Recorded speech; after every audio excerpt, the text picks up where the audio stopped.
Hey there, and welcome to Digital Horizons. I'm Alex, joined as always by my co-host Rowan. Hi, everyone. I'm excited about today's story. It's about how one CEO basically threw out the corporate finance rulebook. You know, back in August 2020, something happened that made the financial world do a double take. A public company announced they weren't going to keep their treasury reserves in cash anymore.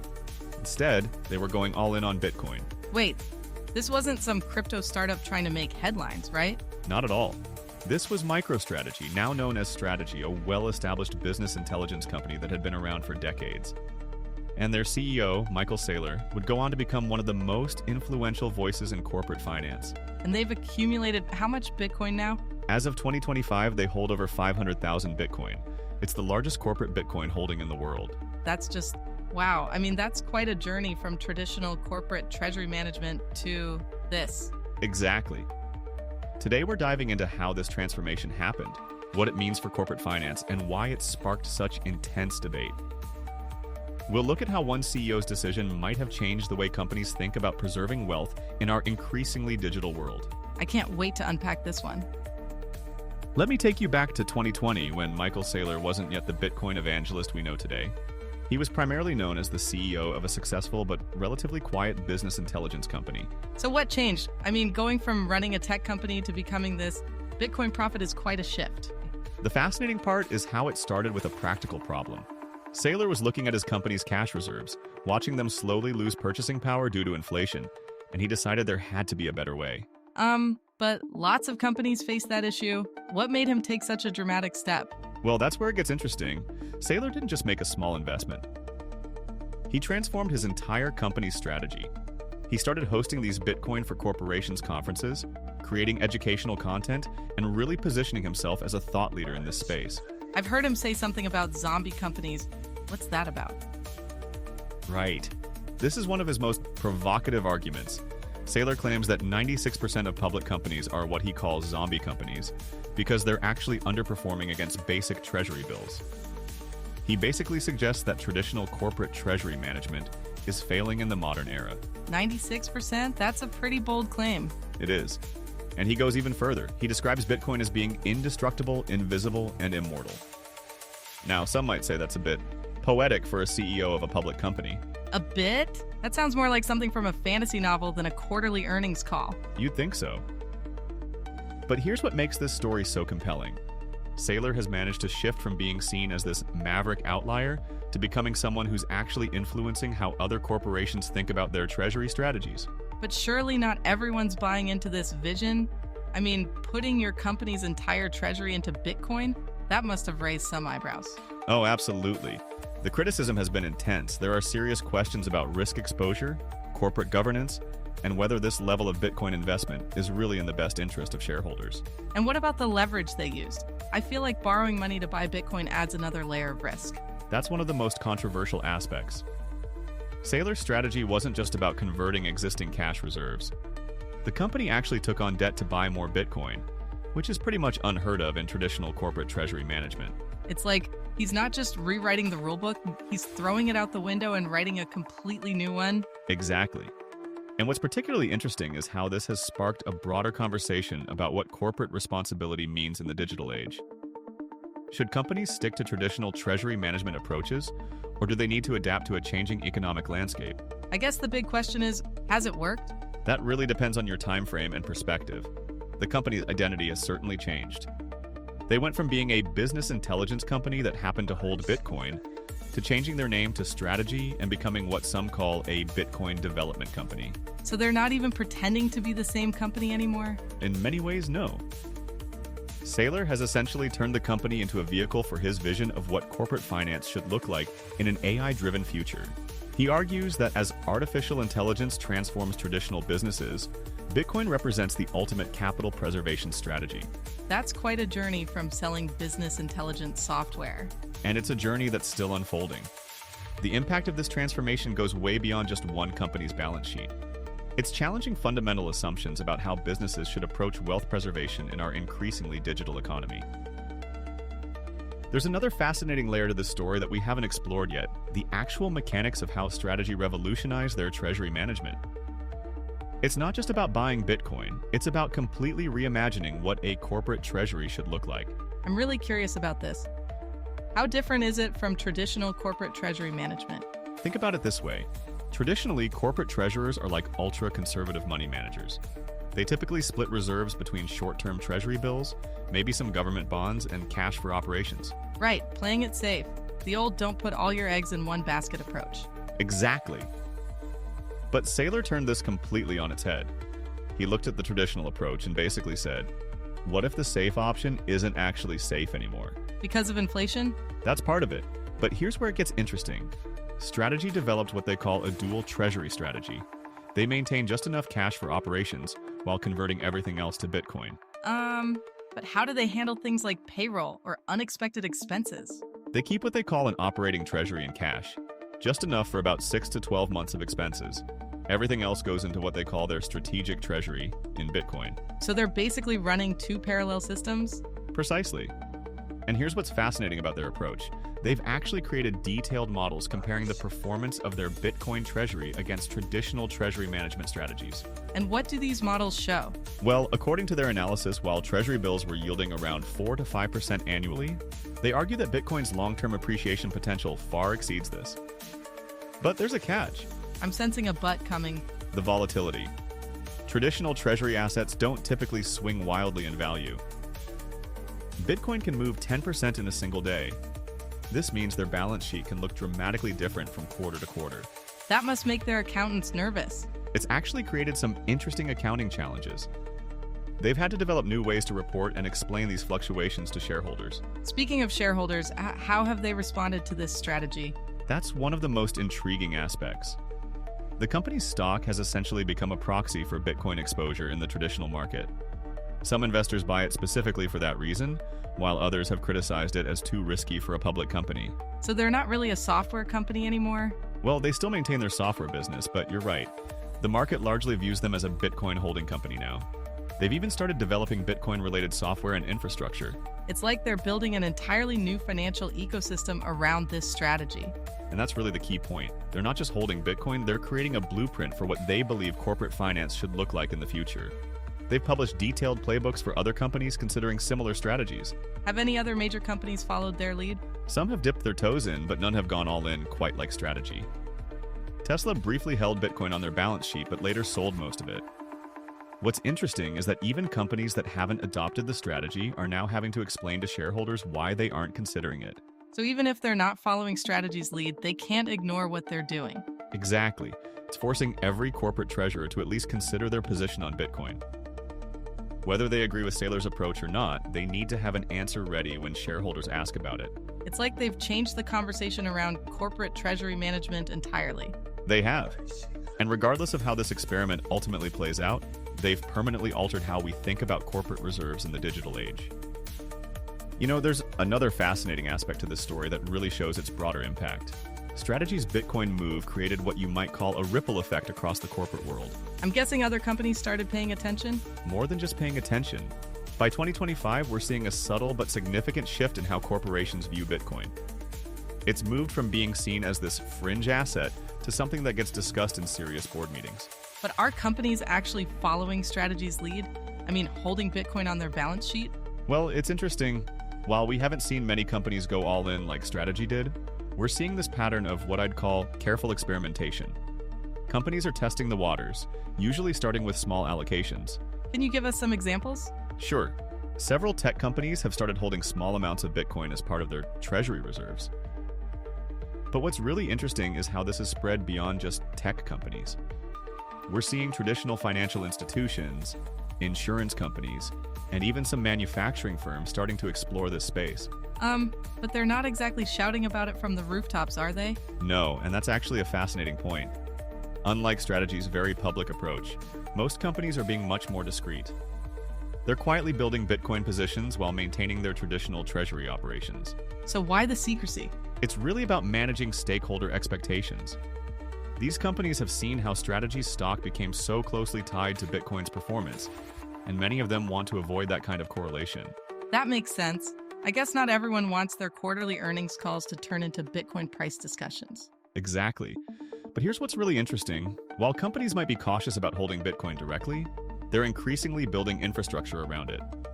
Think custody solutions, payment systems, trading platforms. So they're betting on the ecosystem rather than the asset itself? In many cases, yes.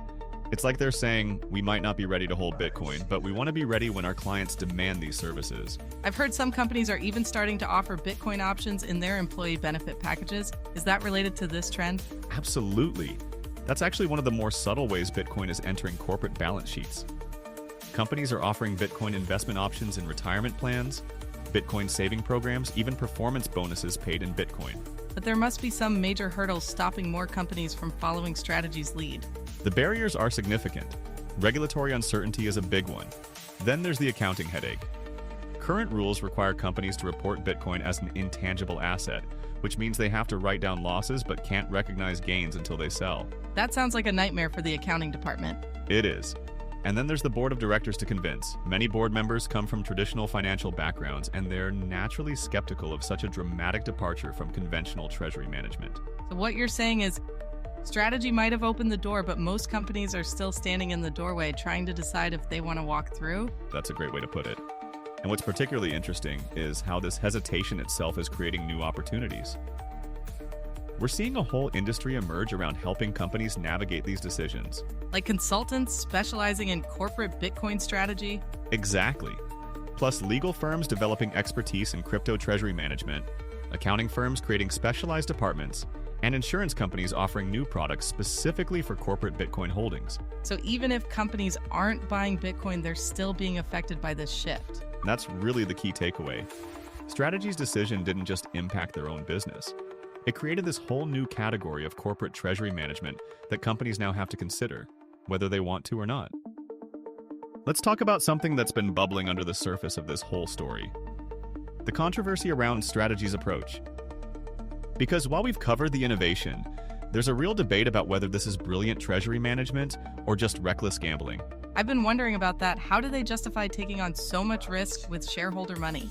That's exactly the question that keeps coming up in shareholder meetings. Strategy has used significant leverage to build their Bitcoin position, essentially borrowing money to buy more Bitcoin. Wait, so they're not just using their existing cash reserves? They're actually taking out loans to buy more? Correct. They've issued convertible notes and senior secured notes to finance their Bitcoin purchases. We're talking about billions of dollars in debt. That sounds risky. I mean, what happens if Bitcoin's price drops significantly? Well, that's where the governance concerns come in. Critics argue that this level of concentration in a single volatile asset goes against basic risk management principles. Some shareholders have actually filed lawsuits over this. Really? What are they claiming? The lawsuits essentially argue that the board failed in their fiduciary duty by allowing such a concentrated position. They claim it's more like running a hedge fund than a public company. But Strategy must have some risk management strategy in place, right? They do. And it's quite interesting. They've developed what they call a forever hold strategy. They argue that by holding Bitcoin indefinitely, they can weather any short-term volatility. But what about their debt obligations?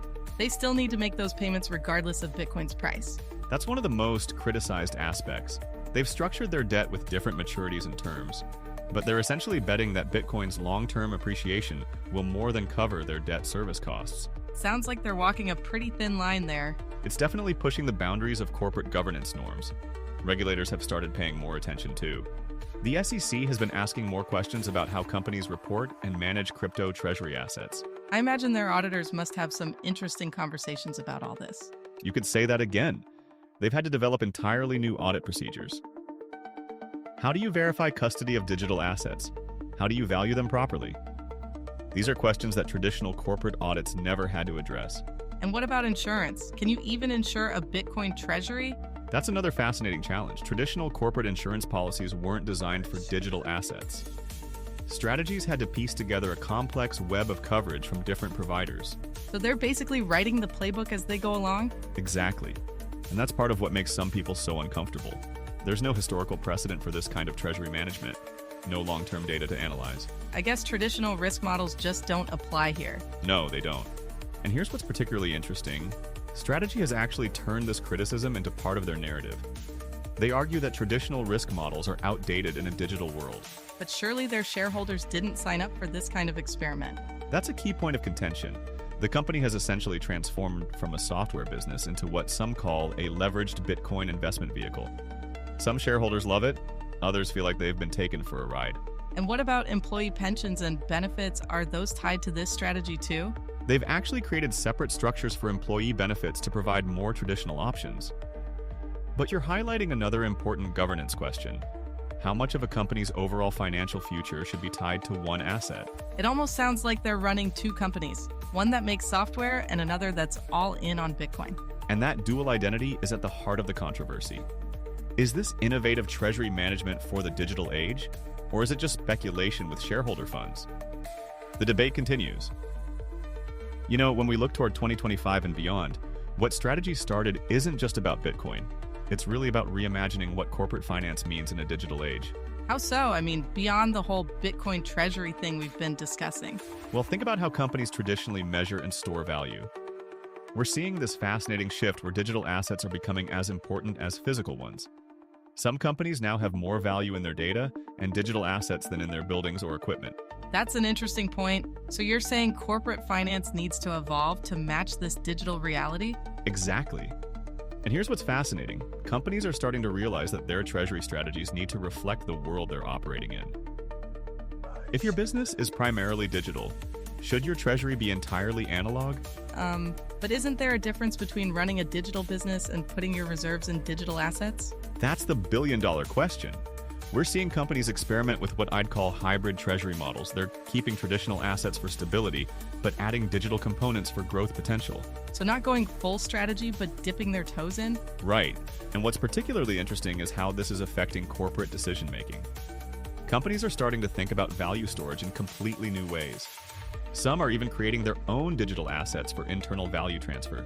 Wait, companies are creating their own digital assets now? Yes, but not like crypto tokens. Think more along the lines of digitized securities, smart contracts for treasury management, automated liquidity pools. The whole infrastructure of corporate finance is being rebuilt for the digital age. That sounds incredibly complex. How do companies even begin to navigate this? That's where artificial intelligence comes in. We're seeing the emergence of AI-powered treasury management systems that can handle these complex digital operations in real time. So the robots are taking over corporate finance too? Not taking over, but definitely transforming it. These systems can analyze market conditions, manage digital assets, and execute treasury strategies at a scale and speed that would be impossible manually. I'm trying to imagine explaining all this to a corporate treasurer from 20 years ago. They probably wouldn't believe it. But here's what's really interesting. This digital transformation is forcing companies to rethink everything from accounting practices to shareholder relations. How are shareholders responding to all these changes? It varies dramatically. Younger investors often embrace these digital treasury strategies, while traditional institutional investors tend to be more skeptical. But what's fascinating is how this divide is starting to blur. In what way? We're seeing major institutional investors developing their own digital asset strategies. They might criticize strategy's approach, but they're building capabilities to handle digital assets themselves. So everyone's preparing for this digital future, whether they believe in it or not. Precisely. It's like that old saying, better to have it and not need it, than need it and not have it. Companies are realizing they can't afford to ignore these developments. But surely there must be some companies resisting this trend. Of course. But even the most traditional companies are finding their treasury operations impacted by digital transformation. When your suppliers, customers, and competitors are all going digital, you can't stay completely analog. It sounds like we're at a real turning point in corporate finance. We are. And while Strategy's Bitcoin-focused approach might seem extreme now, they've highlighted something important. The rules of corporate finance are being rewritten for a digital age, whether we're ready or not. You know, Rowan, when we started this story, it was about one company's radical approach to corporate treasury management. But it's become clear this is about something much bigger. Yeah, whether you agree with Strategy's approach or not, they've forced every company to at least think about how they manage their treasury in a digital age. And that's really the fascinating part. We're watching this transformation in real time. Traditional companies are being pushed to reconsider everything from how they store value to how they measure risk. It's pretty amazing how one decision in 2020 has sparked such a fundamental shift in corporate finance thinking. Exactly. And while not everyone's going to follow Strategy's all-in approach, they've opened up this whole new frontier of possibilities. Companies are now actively exploring how digital assets fit into their treasury strategies. But there's still so much uncertainty, right? I mean, we're really in uncharted territory here. That's what makes this story so compelling. We're watching corporate finance evolve before our eyes. Some will call Strategy's Bitcoin treasury strategy brilliant, others will call it reckless. So what's your take? Are they ahead of their time or just taking unnecessary risks? You know what? I think that's the wrong question. The real story here isn't about whether strategy is right or wrong. It's about how they've challenged us to rethink what corporate treasury management means in a digital world. And that conversation, well, it's only just beginning. And that's all we've got time for today. Thanks for joining us on Digital Horizons.